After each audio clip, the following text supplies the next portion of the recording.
আসন্ন জাতীয় সংসদ নির্বাচন ও গণভোট উপলক্ষে দেশের বিভিন্ন জেলায় সচেতনতা সভা, প্রশিক্ষণ কর্মশালা ও নিরাপত্তা মহড়া অনুষ্ঠিত হয়েছে।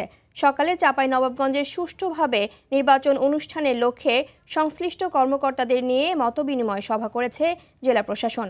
জাতীয় নির্বাচন ও গণভোটের গুরুত্ব নিয়ে জনসচেতনতা বাড়াতে যশোরের চৌগাছা উপজেলায় মাইকিং করছে জেলা তথ্য অফিস।